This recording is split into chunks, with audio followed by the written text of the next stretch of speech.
এই মে মাসটা অত্যন্ত মারাত্মক একটা মাস। এটা পার হতে পারেন কিনা দেখেন। মুসলিম এক হাতে কোরআন, এক হাতে তার আয়রন লোহা থাকবে, তার স্টেন গান থাকবে, তার AK-47 থাকবে, তার মেশিন গান থাকবে, সরকারি ভাবে, রাষ্ট্রীয় ভাবে। এই রাষ্ট্রের সরকারের উপরে ফরজে আইন, একেবারে ফরজে আইন। এই জাতির 40 কোটি যদি মানুষ থাকে, তার মধ্যে যদি 20 কোটি সক্ষম থাকে, 20 কোটিকে আত্মরক্ষার ট্রেনিং দেওয়া এই সরকারের উপর এখন ফরজে আইন। এরাই জঙ্গি, এরাই ফাসাদ সৃষ্টিকারী, এরাই বিশ্বের বুকে যুগে যুগে সকল অশান্তির মূল নায়ক এরাই। কিন্তু এরা এতটা অভিশপ্ত যে এদের মনোজগতে তাদের পাপ বোঝার অনুভূতিটুকু আর অবশিষ্ট নেই। একেবারে মনুষ্যত্ব হারা, একেবারেই তবা আল্লাহু আলা কুলুবিহিম, যাদের হৃদয়ে সিলমোহর আল্লাহ মেরে দিয়েছেন, এরা এই শ্রেণী। 750 কোটি মানুষকে হত্যা করার এজেন্ডা নিয়ে মাঠে নেমেছে।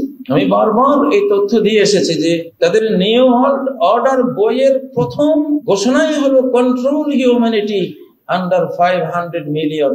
মানুষ থাকবে শুধু 50 কোটি, 500 মিলিয়ন অর্থাৎ 50 কোটি মাত্র। কন্ট্রোল করো।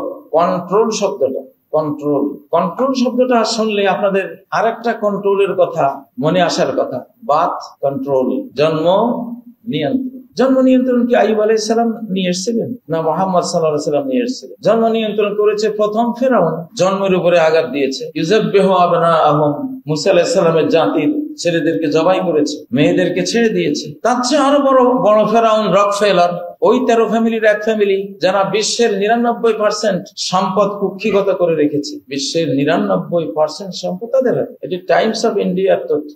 মানুষকে কন্ট্রোল করতে চায় জন্মকে সুন্দর শব্দ দিয়ে, পরিবার, পরিকল্পনা, সুখী পরিবার। হাল আদুল্লুকা আলা শাজারাতিল খুলদ, ওরে আদম, এই গাছটা কিন্তু বৃক্ষ চিরন্তনী, এই গাছের ফল খেলে চিরস্থায়ী জান্নাতি অথবা ফেরেশতা হয়ে যাবে। যে ধোঁকা বাবাকে দিয়েছিল, একই ধোঁকা সন্তানদেরকেও দিয়েছে। সুখী পরিবার, তাদের সুখী পরিবারের সুখের তোড়ে এখন আমেরিকা কান্না করে, ইউরোপ কান্না করে, রাশিয়া কান্না করে, থাইল্যান্ড, জাপান, সবাই কাঁদতেছে সন্তান দাও। চীন কাঁদতেছে সন্তান দাও। সন্তানের যোগ্যতাই তো নেই। আর মানুষ মারার মালহামা চলছে। মালহামা মানে কসাইয়ের দোকান। শেষ জামানার যুদ্ধগুলোকে নবী সাল্লাল্লাহু আলাইহি সাল্লাম মালহামা কেন বললেন? আরব বিশ্বে গেলে দেখবেন মালহামা লেখা দোকানে, বাজারে, নিচে গরুর গোস্ত, উটের গোস্ত, দুম্বার গোস্ত লটকানো। মালহামা মানে যেখানে লাহাম মানে গোস্ত, মাংস কেটে কেটে টুকরো টুকরো টুকরো করে বিভিন্ন ক্রেতাদের মধ্যে দিয়ে দেওয়া হয়, বিক্রি করা হয়। এটাকে বলে মালহামা। সেই যুদ্ধ কসাইয়ের যুদ্ধ। বিশ্ব কসাই ইসরায়েল, আরেক বিশ্ব কসাই মোদি, আরেক বিশ্ব কসাই তাদের মুরব্বীরা আন্তর্জাতিক বড় বড় মুরব্বী, বিভিন্ন নামে আছে। আমরা গেলে তো জান্নাতে যাবো ইনশাআল্লাহ। আমরা তো যেতেই চাই। আমরা তো মৃত্যুর নেশাগ্রস্ত জাতি। আগামীকাল ভোরে দেখা হবে এমন জাতির সাথে, তোমাদের কাছে মদ যত প্রিয়, তাদের কাছে মৃত্যু তার চেয়ে বেশি প্রিয়। এটাই তো আমাদের সাহাবায়ে কেরামদের, পূর্বপুরুষ মুসলিমদের ঘোষণা থাকতো যুদ্ধের আগের দিন। তারা এই ঘোষণায় দিতেন। এখানে তো মরতে পারলেই সাকসেসফুল, নাকি মরতে ভয় লাগে? ভয় একটু লাগুক, সমস্যা নেই। ভয়টা ফেলে মরে যাবো ইনশাআল্লাহ। একটু ভয় তো লাগবে, এটা হলো সহজাত, একটু কাঁপুনি দেয়। কিন্তু ইমানের হেসকা টানে এইসব ভয় কোথায় উড়ে যায়? জীবনে বহুবার দেখেছি ইমানের টানের মুহূর্তে আর ভয়টা থাকে না। এখন একটু ভয় থাকবেই, কারণ আমরা তো ভয়ের জীবনের অভ্যস্ত। মানিয়া নামান মাইতেরা মেহমান, একটা কথা আছে, মানো আর না মানো, তোমার বাড়িতে আসছি তোমার মেহমান। এখন যুদ্ধ, মানিয়া নামান মাইতেরা মেহমান। যুদ্ধ বলতেছে আমি আসছি, ওই যাইবা, ওই পালাইবা, পালাবার জায়গা নাই। যুদ্ধ আসছেই। অর্ধ শতাব্দীর পরে, 50, 60, 70 বছর পরে এই বাংলাদেশে দেখেছি শাহাদাত ফ্রি পাওয়া যায়, শহীদি মরণ ফ্রি পাওয়া যায়। আমরা যখন শহীদ হতে চাই না, ফ্রি সিস্টেম করে দেওয়া মরণ। সেই 1757 সাল, তখন থেকে 200 বছর শহীদি মরণ ফ্রি পেয়েছিলাম। শত শত হাজার হাজার আলেম, শুধু 55,000 ইমাম, খতিব, আলেম ব্রিটিশদের ফাঁসিতে ঝুলেছিল গাছে গাছে। এরপরে আবার 47-এ আবার শাহাদাত ফ্রি পাওয়া গেছে প্রায় 20 লক্ষ। পাকিস্তান তৈরি করার সময় জীবন দিয়েছে। আবার শাহাদাত ফ্রি পাওয়া গেছে 71 সালে লক্ষ লক্ষ মানুষ জীবন দিয়েছে। মাঝখানে একটু ব্রেক ছিল, বিগত 15-17 বছর ব্যাপী আবার শহীদি মরণ ফ্রি করে দেয়া হয়েছিল। এখন চূড়ান্ত ভাবে ফ্রি শাহাদাত আসতেছে। এই মে মাসটা অত্যন্ত মারাত্মক একটা মাস। এটা পার হতে পারেন কিনা দেখেন।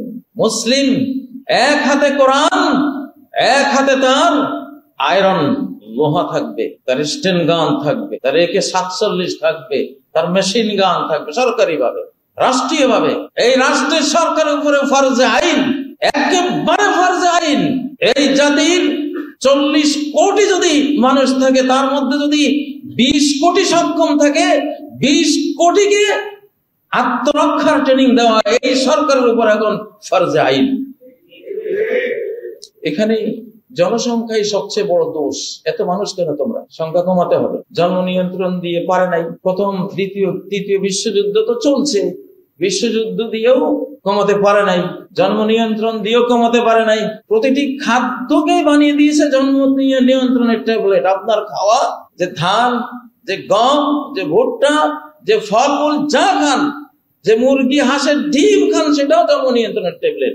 যে কোনো খাদ্যে জন্ম ক্ষমতা নাই, যে মুরগির ডিম থেকে মুরগির বাচ্চা হবে না, সেটা জন্ম নিয়ন্ত্রণের ক্যাপসুল, এটা বানিয়ে দেওয়া হয়েছে। ডিমের যদি বাচ্চা জন্ম দেওয়ার ক্ষমতা না থাকে, আপনারও তো শুক্রাণু ডিম্বাণু আছে, আপনার স্ত্রীর ডিম্বাণু আছে, সেখানে জন্মের ক্ষমতা আসবে কোত্থেকে? এই যুগে মোটা মোটা বুদ্ধি নিয়ে চলার কোনো সুযোগ নাই। এই যুগের মুসলিমকে হতে হবে একেবারে অণু, পরমাণু, electron, neutron, photon, quark, anti quark, আরো ক্ষুদ্র হতে হতে জ্ঞানকে আরো তীব্র ক্ষুদ্রতর করতে করতে গড পার্টিকলস, একেবারে সর্বক্ষুদ্র কণিকার জ্ঞান পর্যন্ত যেতে হবে। কারণ যুগটা সেটা, যুগটা চালাচ্ছে যারা, তাদের জ্ঞান এই পর্যায়ে। আপনি যে মুরগির ডিমটা খান, আপনি তো ডিমের হাকিকত জানেন না, আমরা তো জানিই না যে কেন আমাদের পূর্বপুরুষ শত শত সহস্র বছর ডিম ডিম ডিম থেকে বাচ্চা হয়েছে, এখন কেন হয় না? নিল কে এটাকে? সৃষ্টিকর্তার এই সিস্টেম কে ধ্বংস করলো? শয়তান। আর শয়তানের যে বিশ্বব্যাপী network, Israeli network, Zionist network, তারা করেছে। একটা সূরার একটা আয়াত পড়লে বুঝবেন, আপনারা পড়েন সেই আয়াতটা, কিন্তু গবেষণা করতে হবে। আমি কসম করে বলছি, হে আল্লাহ, আমি তোমার এই আদমের ছেলে মেয়েদেরকে আদেশ করবো, আমার আদেশ পেয়ে তোমার এই প্রিয় আদমের সন্তান সন্ততিরা, ছেলে মেয়েরা আল্লাহর সৃষ্টিকে, আল্লাহর দিন, খালকুল্লাহ মানে দীনুল্লাহ, খালকুল্লাহ মানে খালায়েকুল্লাহ, আল্লাহর দিনও চেঞ্জ করে দেবে, ইসলামকে চেঞ্জ করে বানাবে। ওই মূর্তি পূজার ধর্ম, সূর্য পূজার ধর্ম, গুরু পূজার ধর্ম, কত ধর্ম, সৃষ্টিকেও চেঞ্জ করে দেবে। আমি কসম করে বলছি, আজকে সৃষ্টি চেঞ্জ। আপনি যাই খান, চেঞ্জড ফুড, বিকৃত খাবার খান, বিকৃত খাবার খান। একটা খাবার খেলে জান্নাত থেকে বহিষ্কার হয়, আরেকটা খাবার খেলে জান্নাতে ইন হয়। এটা তো জান্নাতেরই ঘটনা। মানব জাতির জয় পরাজয় ডাইনিং টেবিলে, আদম হাওয়ার জয় পরাজয় খাদ্যের দ্বারা হয়েছে। সেই খাদ্য আমাদের পেটে, এই জন্য তো আবেগ নেই, চোখের পানি নেই, কান্না নাই। ডাইরেক্ট আল্লাহর খাবারটা খেলে কান্না আসবে, কোরআন শুনলে কান্না আসবে, আল্লাহর সাথে রিলেটেড। ওই সম্পর্কটা যে নষ্ট করে দিয়েছে। আগের ওয়াজ মাহফিলে যে কান্নার রোল পড়তো, এখন কি সেগুলো আছে? সে আবেগ কি আছে? সৃষ্টির প্রতি সেই দয়া মায়া কি আছে? আল্লাহর প্রতি সেই তাজিম, আগ্রহ, তাওকীর, সেগুলো কি আছে? কে নিয়েছে? ওগুলো খাদ্য দিয়ে কেড়ে নিয়েছে। খাদ্য থেকে জন্ম ক্ষমতা লেস করে দিয়েও দেখতেছে তারপরে তো মুসলমানের সংখ্যা, হিন্দু জাতির সংখ্যা, বৌদ্ধ খ্রিস্টানের সংখ্যা শত শত কোটি। তারপরে নিউ ওয়ার্ল্ড অর্ডার বইতেই আবার লিখে দিয়েছে homosexual marriages will be legalised. ছেলে ছেলেকে বিয়ে করবে, মেয়ে মেয়েকে বিয়ে করবে, তাহলে আর ছেলে মেয়ে হবে না, সন্তান হবে না। তবু মানুষের বাচ্চা দুনিয়াতে জন্ম না হোক, মুসলমানের সংখ্যা না বাড়ুক, ধ্বংস করে দাও। এখন বিশ্বের 70টা রাষ্ট্রে ছেলেদের বিয়ে করে, মেয়ে মেয়েদের বিয়ে করে। ইবলিস, দাজ্জাল আর ইসরাইল জানি শয়তানদের কুমন্ত্রণায় পড়ে এই সর্বনাশটা হয়েছে। ওমাইয়াত্তাখিযিশ শায়তানা ওয়ালিয়্যাম মিন দুনিল্লাহি ফাকাদ খাসিরা খুসরানা মুবিনা। আল্লাহ বলেন, শয়তানের ফর্মুলা যে গ্রহণ করবে, তাকে অভিভাবক, তাকে বুদ্ধিদাতা, জ্ঞানদাতা হিসেবে যে গ্রহণ করবে, তার খোলা লস, ধ্বংস। এটা আর বয়ান করার দরকার নাই যে কিভাবে ধ্বংস হবে সে। সম্মানিত মুসল্লিয়ানে কেরাম, আমাদের এই কোরআন নাজিল হয়েছে দুটো জিনিস একসাথে, কোরআন এবং আয়রন। কোরআন আর লোহা, কোরআন আর অস্ত্র একসাথে নাযিল হয়েছে। সূরাতুল ফুরকান যেমন আছে, কোরআনের সূরা যেমন আছে, সূরাতুল হাদীদও আছে, লোহার সূরা। সরকারের কাছে লোহা আছে, কোরআন নাই। আমাদের কাছে, পাবলিকের কাছে কোরআন আছে, লোহা নাই। এই জন্য সরকারও মরা, আমরাও মরা। একজনের কাছে পজিটিভ তার আছে, নেগেটিভ তার নাই। আরেকজনের কাছে নেগেটিভ তার আছে, পজিটিভ তার নাই। বাতি তো কারোই জ্বলে না। প্রিয় ভাইয়েরা, ডক্টর ইউনূস সাহেব, বাংলাদেশের সরকার, আপনারা আমাদের সরকার, আমাদেরকে বাঁচান। ঘরে ঘরে কারবালা হবে। শাহ নেয়ামতুল্লাহর ভবিষ্যৎবাণী, ইলহামি ভবিষ্যৎবাণীতে সেই 850 বছর আগে বলেছেন, ঘরে ঘরে কারবালা, ক্রন্দন আহাজারি এই বাংলাদেশে হবে। এই চট্টগ্রাম, পার্বত্য চট্টগ্রাম কেন্দ্রিক, সিলেট, এসব অঞ্চলে এগুলি প্ল্যান প্রোগ্রাম করে ফেলা হয়েছে। সরকারের সাধ্য নাই আমাদের জনে জনে ঘরে ঘরে সেনাবাহিনী দিয়ে আমাদের রক্ষা করবে। কোন শক্তি নাই এই দেশের সরকারের। রক্ষা করতে হবে আমাদের নিজেরা নিজেদের। আমাদের বাবারা, আমাদের ছেলেরা, আমাদের মেয়েরা অস্ত্র তুলে নিজেদের আত্মরক্ষা করবে। সারা বাংলাদেশের আকাশে কোটি কোটি ড্রোন উড়াবে, যাতে আকাশ পথে একটা কাক পক্ষীও এই দেশে ঢুকতে না পারে। সেই সময় আছে, সেই সময় এসছে। এখন টাইম তো নাই। পাক ভারত যুদ্ধ লাগানো হয়েছে, এটা একটা নাটক। নাটকটা করে মার দিবে এইদিকে। গুফতে মাশু কম তুবু দস্তিনা লেকে কারজ কার কি ইজ্জত দরজা। ফার্সিতে জালালউদ্দিন রুমির কবিতা। কারণ আমার আসল প্রিয় তো তুমি, ও তো না, কিন্তু ওকে আমি ভালোবাসা দিয়ে সেই ভালোবাসা সঞ্চিত করে ডাইভার্ট করে হে আল্লাহ তোমার দিকে নিয়ে আসছে। প্রেমের জগতের একটা কথা। এইখানে ঘটনা হয়েছে কাশ্মীরে। কেন? পাকিস্তানের সীমান্ত লাগোয়া জঙ্গি নাটক করা হয়েছে। জঙ্গি নাটক, কারণ এরা জানে ওখানে অনেক যোদ্ধারা আছে, আফগান মুজাহিদরা আছে, পাকিস্তানে অনেক যোদ্ধারা আছে। এই জন্য জঙ্গি নাটকটা ওখানে গেলে মার্কেটিং করা যাবে ভালো। বাংলাদেশে জঙ্গি নাটক করলে সবাই জুতা পেটা করবে। যেখানে ডক্টর ইউনূস নোবেল শান্তি, নোবেল পুরস্কার বিজয়ী, উনি শান্তিতে, তো ইউনূসের অধীনে জঙ্গি নাটক করিস, এটা পৃথিবীর কেউ বিশ্বাস করাতে পারবে না। এই জন্য নাটকটা করা হয়েছে ওখানে। বাট উদ্দেশ্যকে, কারণ একাংশের মুসলিমকে জঙ্গি বানাতে পারলে এবার মারো, জঙ্গি বানাতে পারলে সাকসেসফুল। ওরে মারো, ওরে খাদাও, ওরে জবাই করো, ওর লাশ আকাশে উড়িয়ে দাও, ওর শিশু, নারী, ওর নিরপরাধ জনগোষ্ঠীকে বোমা মেরে আকাশে হাওয়া করে দাও, ওর লাশ সাগরে ফেলে দাও, কোনো দোষ নাই। বিশ্বের কেউ কিছু বলবে না। জঙ্গি জিনিসটা বানাইয়া এই জঙ্গিবাদীরা, এই জঙ্গিবাদী হিন্দুত্ববাদী মোদী, জঙ্গি এই ইসরায়েলের নেতানিয়াহু, তাদের জঙ্গি মুরব্বীরা এমন একটা অপপ্রচার চালিয়ে বিশ্বের সর্বশ্রেষ্ঠ মুসলিম উম্মাহকে ঘৃণিত একটা নাম দিয়া তাদের খুন হালাল করার ষড়যন্ত্র অতীতে করে এসছে। সাধুরা 2024 পূর্ববর্তীতে সফল হয়েছে, এখন আর সফল হবা না। এখন তোমাদের দিন শেষ। এখন আমাদের বিশ্ব, আমাদের বাংলাদেশ। বেঈমানদের সূর্য অস্তমিত হয়েছে, ইমানদারের সূর্য আকাশে উঠেছে। 100 বছর 1924-এ খেলাফত হারিয়েছে তুরস্কে, 100 বছর পরে উঠবেই। সেই 100 বছর 2024-এ শেষ হয়েছে। এই জন্য আবার সূর্য উঠেছে। আল্লাহ আমাদের সাথে। এটা দুর্বলের বিজয়ের শতাব্দী, এটা মজলুমের বিজয়ের শতাব্দী, এটা মুমিনের বিজয়ের শতাব্দী। আপনারা দেখবেন অক্ষরে অক্ষরে কিভাবে এই কথাগুলো, কোরআনের কথাগুলো সত্য হয় ইনশাআল্লাহ। ভারত প্রচন্ড মার খাবে। পাকিস্তান কাশ্মীর সীমান্তে মার খেয়ে, কাশ্মীরে মার খেয়ে সর্বস্ব হারিয়ে দেশ ধ্বংস হয়ে যাবে। সেই 9 টুকরা 10 টুকরা হয়ে যাবে। তার দেশ বাঁচাবার জন্য একটা বিজয় চাই, একটা বিজয় তার লাগবে। ওখানে সর্বনাশ হয়ে গেছে। অন্তত দেখি বাংলাদেশে জয়টা করা যায় কিনা। বাংলাদেশে তো ফ্যাসিবাদীরা তো বসে বসে কুমন্ত্রণা দিচ্ছেই।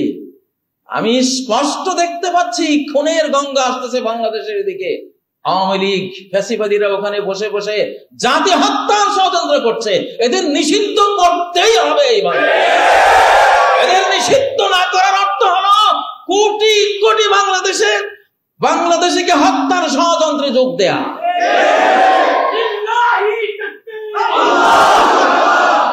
মুসলিম যখন বেঈমানদের সাথে যোগ দেয়, তখন মুসলিমদের মধ্যে হত্যাকাণ্ড নেমে আসে।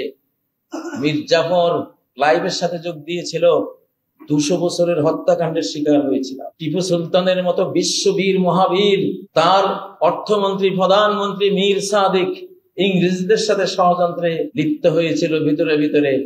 সেই ষড়যন্ত্রে টিপু সুলতান নিহত হলো। গোটা হায়দ্রাবাদ বিশাল তার রাজ্য সাম্রাজ্য ইংরেজদের দখলে, তারপর হিন্দুদের দখলে চলে গেল। মুসলিমরা যখন বেঈমানি করে, মুনাফিকি করে, তখন বাদ বাকি মুসলিমদের এত বড় সর্বনাশ হয়। বাগদাদে 18 লক্ষ মুসলিম নিহত হয়েছিল। সারা বিশ্বের মুহাদ্দিস, সারা বিশ্বের ফকি, আইনজ্ঞ, রাষ্ট্র পরিচালনাকারী বিশ্ব নেতৃবৃন্দ, এইরকম 18 লক্ষ মুসলমান জবাই হয়েছিল। কার ষড়যন্ত্রে? এই আওয়ামী ফ্যাসিবাদীদের মতো 2 ফ্যাসিবাদী, ইবনুল আলকামি আর নাসিরউদ্দিন তুসি, এই 2টা হালাকু খানকে বলেছিল হামলা করো, আমরা আছি তোমার সাথে। ওই 2টার ষড়যন্ত্রে 18 লক্ষ মুসলিম জাতির ক্রিম জ্ঞানী গুণী বিজ্ঞানী বাগদাদে নিহত হয়েছে। ইতিহাস কথা বলে, গত রাত আজকের রাতের মতো। কত মিল দুটো রাতে, কত মিল থাকে ইতিহাসে ইতিহাসে। প্রিয় ভাইয়েরা, এই যে ভারতে বসে বসে এরা কি করছে? নাসিরউদ্দিন তুসি আলকামি যদি 18 লক্ষ মুসলমানকে একটা শহরে খুন করে থাকে, এত অল্প জনসংখ্যার মধ্যে, আর 45,000 আওয়ামী ফ্যাসিবাদী চরম মুসলিম বিদ্বেষী হিন্দু জঙ্গিদের সাথে ওখানে গিয়ে রাখি বন্ধনে আবদ্ধ হয়েছে। ওখানে এরা কত কোটি মানুষের হত্যার পরিকল্পনা করে বসে আছে ওখানে। এদের নাম নিশানায় বাংলার জমিন থেকে মুছে ফেলবো আমরা। আল্লাহ আমাদের সাথে আছেন। ফ্যাসিবাদী আওয়ামী লীগ এটা ভারতের আওয়ামী লীগ, এটা বাংলাদেশের কোন দল নয়, ভারতের দল। এরা মোদির দল, এরা বিজেপি, আরএসএস, এরা খুনি। বাংলাদেশ বর্ডারে সৈনিকদেরকে পাঠিয়ে দিতে হবে এক্ষুনি, কাল বিলম্ব না করে। সরকারকে বলছি, বাংলাদেশে তুরস্ক, চীন, পাকিস্তান সহ আরো শক্তিশালী মুসলিম বিশ্বের ঘাঁটি আমাদের পার্বত্য চট্টগ্রামে দিতে হবে ইনশাআল্লাহ। এখন এশিয়া মহাদেশের নেতৃত্বের যুগ। এশিয়া মহাদেশ নেতৃত্ব দেবে, ভিন্ন কোন মহাদেশের কারো এখানে নাক গলানোর কোনো প্রয়োজন নেই। আমাদের এশিয়ার মধ্যে যে শক্তিগুলো আছে তারা আমাদের সাথে থাকবে ইনশাআল্লাহ।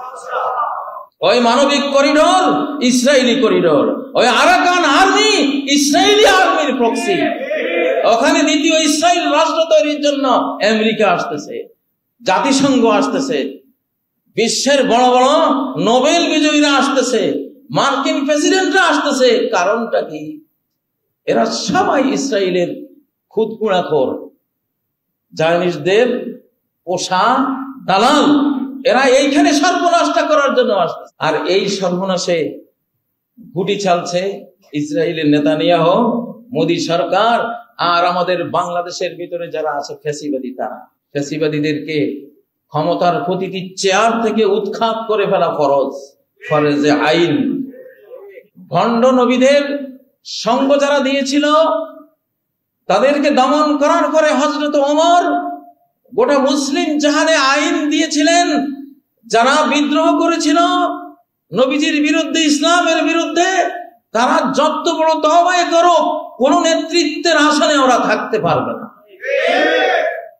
মুসলিমদের কোন সরদারি, কোন পরিচালনা পর্ষদে তাদেরকে রাখা হবে না। আমর ইবনে মাদি কারিব একজন বীর যোদ্ধা ছিলেন, একাই 1000 সৈন্যের সমান লড়াকু মানুষ, এত বড় ক্ষমতা। ওমর বললেন, ওকে সাধারণ সৈনিক বানিয়ে রাখতে পারো, নেতৃত্বে রাখা যাবে না। একবার যেহেতু বিশ্বাসঘাতকতা করেছে, আবার যে করবে না, কে গ্যারান্টি দেবে?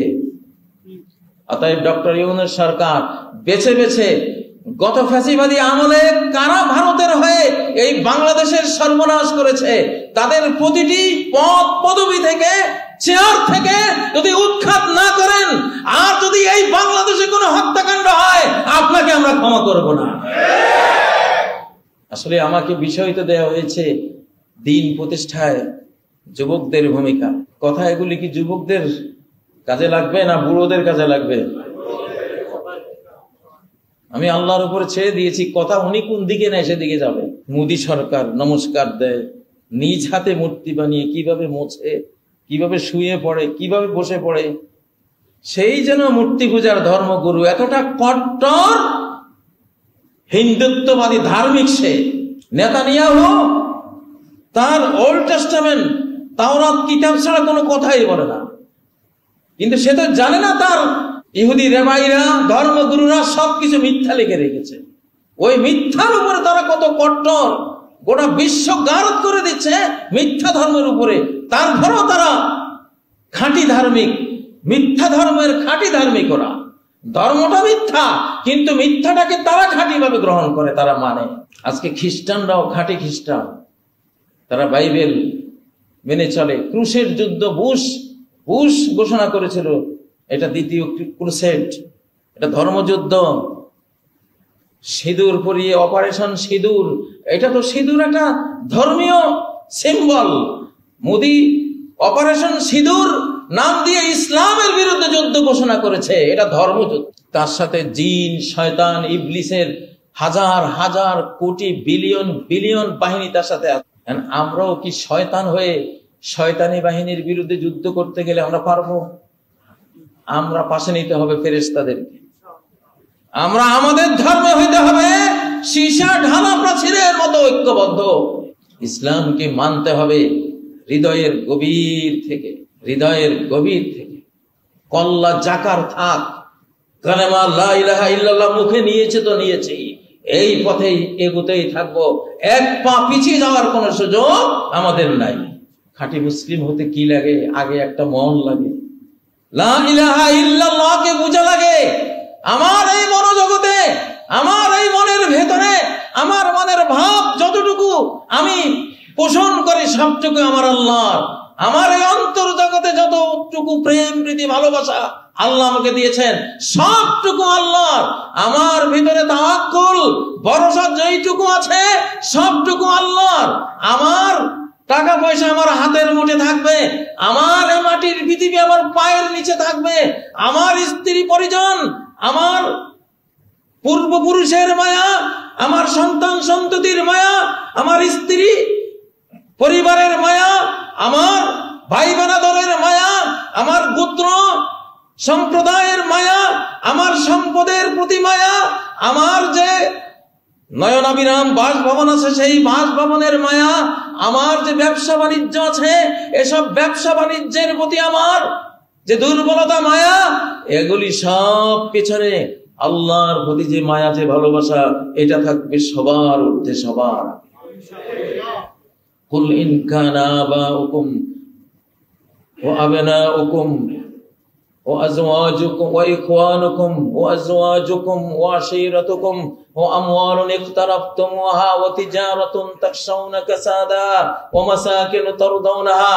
এই যে 8টা জিনিস আমি যেগুলি বললাম, এই মায়াগুলো যদি তোমাদের অন্তরে বেশি হয়, মিনাল্লাহি ওয়া রাসূলিহি, আল্লাহ রাসূলের থেকে যদি এই 8 জিনিসের মায়া বেশি করো, ওয়া জিহাদিন ফি সাবিলে, আল্লাহর পথে যুদ্ধ করার থেকে এগুলো নিয়ে পড়ে থাকে যদি বেশি ভালো লাগে, ফাতারাব্বাসু, তাহলে অপেক্ষায় থাকো, হাত্তা ইয়াতি আল্লাহু বিআমরি, আল্লাহ তার শাস্তির অর্ডার নাজিল করা পর্যন্ত অপেক্ষায় থাকো। আল্লাহু লা ইয়াহদিল কওমাল ফাসিকিন, ফাসিক সম্প্রদায়কে আল্লাহ হেদায়েত করেন না। আসলেই তো এই 8 জিনিসের মায়া আমাদেরকে শেষ করে দিয়েছে। সূরা তাওবার 24 নম্বর আয়াতটি খুলে বাড়িতে গিয়ে দেখবেন আল্লাহ কি বলছেন। সূরা তাওবারের 24 নম্বর আয়াতটি তেলাওয়াত করলাম। এই মায়ামোহ থেকে মনটাকে পরিষ্কার করে মনের ভিতরে শুধু আল্লাহ 99 নাম ডাউনলোড করে নিন। মনের ভিতরে আল্লাহ যে 99 নামের মর্ম সেটা ডাউনলোড করে নিন। তাওহীদ, একত্ববাদ, আল্লাহর জন্যই পৃথিবীতে আসা, আল্লাহর জন্যই বেঁচে থাকা, আল্লাহর জন্যই এই মসজিদে সালাত পড়তে আসা, আল্লাহর জন্যই যত ত্যাগ তিতিক্ষা কোরবানি, সে সব এক স্রষ্টার জন্যই আমরা ঘোষণা করে রেখেছি। কুল ইন্না সালাতি ওয়া নুসুকি ওয়া মাহইয়ায়া ওয়া মামাতি লিল্লাহি রাব্বিল আলামিন। এটাই সেই শক্তি, যেই শক্তি ভিতরে আসলে হাতের ইশারায় চাঁদ দুটুকরা হয়ে যাবে। এটা যেই শক্তি, সেই শক্তি যদি হৃদয় জগতে আসে, তাহলে একটি প্রার্থনায় একটি বিশাল বাহিনী নাস্তানাবুদ হয়ে যাবে। এটাই সেই শক্তি। সেই শক্তি ভিতরে থাকলে অগ্নিকুণ্ডে ফেলে দিলে আগুন গুলি গুলজার হয়ে যাবে। এটাই সেই শক্তি। সেই শক্তি যদি অন্তরে থাকে, তাহলে মশক বাহিনী দিয়ে আমার জন্য নমরুদ বাহিনীকে আল্লাহ খুন করিয়ে দেবে। এইটাই সেই শক্তি। এই শক্তিকে মোকাবেলা করার কোনো উইপন্স, কোনো অস্ত্র পৃথিবীর কোনো অস্ত্র ভান্ডারে নাই, আজও নাই। প্রিয় ভাইয়েরা, শাহজালাল তাওহীদের শক্তি দিয়েই গৌর গোবিন্দকে পরাস্ত করেছিলেন। আল্লাহু আকবার ধ্বনির ছোটে, ধ্বনির কম্পনে তার প্রাসাদ ভেঙ্গে পড়েছিল। সাহাবীদের আল্লাহু আকবার ধ্বনির কম্পনে ইতিহাস সাক্ষী রোমান সৈনিকদের ব্যারাকের বিল্ডিং ভেঙ্গে পড়ে গিয়েছিল। বন্দী সাহাবীদের আল্লাহু আকবার ধ্বনিতে গোটা সেনা ব্যারাক থরথর করে কেঁপে ভূমিকম্প তৈরি হয়েছিল। আল্লাহু আকবার ধ্বনির কম্পনেই মুসলিম গ্রামে হত্যাকাণ্ড ঘটাবার জন্য ধেয়ে আসা হিন্দুদের নৌকা উল্টে গিয়ে এই ভারতে ডুবে গিয়েছিল। সেই তাকবীর, লিল্লাহি তাকবীর, আল্লাহু আকবার। আমরা আল্লাহকে দিয়ে লড়ি। ভারতের মোদী সরকার, ইসরায়েলের নেতানিয়াহু সরকার, তোমাদের পিছনে গোপন সাঙ্গপাঙ্গ যারা আছো, তোমরা তোমাদের অস্ত্রের ক্ষমতা দেখছো, তোমরা আমাদের সর্বশক্তিমানের ক্ষমতা দেখো নাই। আমরা অস্ত্র হাতে নেই বটে, আমাদের মূল যুদ্ধ আল্লাহকে দিয়ে আমরা করি। আমরা রব্বুল আলামিনকে দিয়ে যুদ্ধ করি। আল্লাহুম্মা বিকা নাজুলু, তোমাকে দিয়ে আমরা নড়াছড়া করি। ওয়াবিকা নাসুলু, তোমাকে দিয়ে আক্রমণ করি। ওয়াবিকা নুকাতিল, তোমাকে দিয়ে লড়াই করি, আর কিছু দিয়ে না। আমাদের হাতে রাইফেল দেখলে মনে করো না শুধু রাইফেল দিয়ে লড়ি। এই রাইফেলের পিছনে, রাইফেলের বাটন টিপলে যিনি এটাকে বিস্ফোরিত করবেন, সেই আল্লাহর হাত এখানে রয়েছে। আমাদের হাতে যদি কোনো ক্ষেপণাস্ত্র থাকে, মোদী সরকার, তোমার বুঝতে হবে এই ক্ষেপণাস্ত্রের ট্রিগারের বাটনের পিছনে আকাশের মালিক, মহাবিশ্বের মালিকের হাত ক্রিয়াশীল রয়েছে। ইয়াদুল্লাহি ফাওকা আইদিহিম, এদের হাতের উপরে আল্লাহর হাত ক্রিয়াশীল রয়েছে।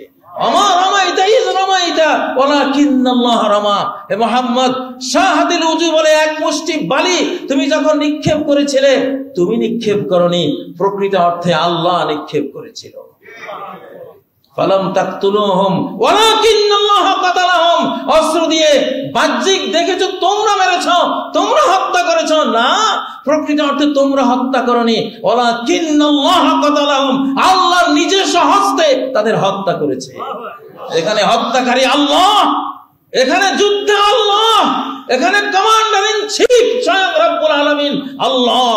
এখানে যুদ্ধ আল্লাহকে দেয়া হয়, এখানে যুদ্ধ অস্ত্র দিয়ে হয় না। অস্ত্র দুনিয়ার নিয়মে একটা থাকে, যা পারো এক মুঠি বালি হলেও রেডি করো, ওই বালি দিয়ে ট্যাঙ্ক উড়িয়ে দেবো আমি,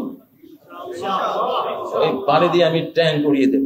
মোদী সরকার, তুমি 33 কোটি দেবদেবী নিয়ে লড়াই করতে এসেছো, আমরা জানি। আমরা জানি পাক ভারতে যুদ্ধ, ইসলাম আর কুফরের যুদ্ধ শুরু হয়েছে, এটা গড়াবে সেই দিকে। আমরা জানি যুদ্ধ মূসা আর ফেরাউনের যুদ্ধ। এখানে ফেরাউনকে ডুবতেই হবে, মূসাকে বিজয়ী হতেই হবে ইনশাআল্লাহ। আমরা জানি পাক ভারত যুদ্ধ, এটা ইব্রাহিম আর নমরুদের যুদ্ধ। এখানে ইব্রাহিমের বাহিনী যদি মশক বাহিনী হয়, তবুও নমরুদকে পরাস্ত হতে হবে, নমরুদকেও মরতে হবে। এই যুদ্ধ গাজওয়াতুল হিন্দের রূপ নেবে চক্ষের পলকে, পুরোপুরি ধর্মযুদ্ধের রূপ নিয়ে নেবে। এটা রাষ্ট্রযুদ্ধে থাকবে না, এই যুদ্ধ ছড়িয়ে যাবে গোটা পৃথিবীতে। কারণ গোটা পৃথিবীর পাপ এখন এক, গোটা পৃথিবীর প্রযুক্তি এক, গোটা পৃথিবীর পুণ্য এক, গোটা পৃথিবীর গুনাহ এক, গোটা পৃথিবীর বেহায়াপনা এক, গোটা পৃথিবীর হারামখুরি এক, গোটা পৃথিবীর ব্যবসা বাণিজ্য এক, গোটা পৃথিবীর সবকিছু যেহেতু এক, এই জন্য শাস্তি যেটা আসবে সেটাও এক ভাবে গোটা পৃথিবীকে গ্রাস করে নেবে। করোনা যেমন দেখতে দেখতে গোটা বিশ্বকে গ্রাস করেছিল, এই যুদ্ধ গোটা বিশ্বকে গ্রাস করবে। অতএব আমাদের এখন প্রস্তুতি নিতে হবে, আমাদের প্রস্তুতি নিতেই হবে। আমাদের হাতে বেশি সময় নেই। আমি ঘোষণা করে গেলাম আপনাদের সামনে ইনশাআল্লাহ সিলেট থেকে শুরু হোক আমাদের এই বাংলাদেশ রক্ষার এই যুদ্ধের ট্রেনিং ইনশাআল্লাহ সিলেট থেকে। আল্লাহ তৌফিক